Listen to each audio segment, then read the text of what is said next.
Pandharpur education सोसायटीच्या दह कवटेकर प्रशालेचा इयत्ता 10वी वर्गात शिकत असलेला विद्यार्थी सार्थक सिद्धेश्वर लेंगरे याची निवड 15 जून 2025 रोजी दिल्ली येथे राष्ट्रपती भवनात होणाऱ्या पारितोषिक वितरण समारंभात ज्युनियर गट मराठी भाषा यामध्ये राष्ट्रीय विजेता म्हणून झालेली आहे। टाटा बिल्डिंग इंडिया नेशन या कंपनीद्वारे दरवर्षी राष्ट्रीय पातळीवरती निबंध स्पर्धा घेतली जाते।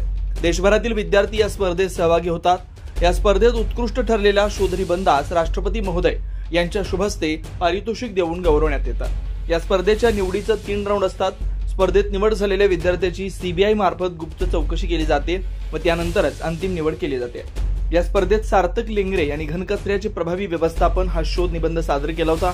सार्थकला राष्ट्रपती महोदय यांच्या शुभ हस्ते पारितोषिक देऊन गौरवण्यात येत आहे।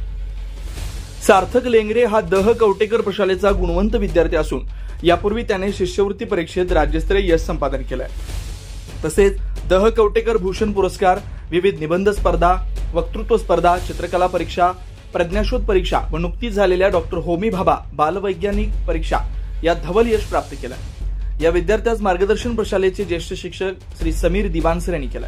पंढरपूर एज्युकेशन सोसायटीचे मानद सचिव श्री एस.आर. पटवर्धन सर, अध्यक्ष श्री नाना मालक कवटेकर, चेअरमन वीणाताई जोशी, पदाधिकारी Shri S P. Kulkarni sir, doctor Milind Joshi sir, प्रशालेचे मुख्याध्यापक श्री व्ही.एम. कुलकर्णी सर, उपमुख्याध्यापक श्री एम.आर. मुंडे सर, पर्यवेक्षक श्री आर.एस. कुलकर्णी सर आदींनी सार्थक यांच्या यशाचे कौतुक व अभिनंदन केलं।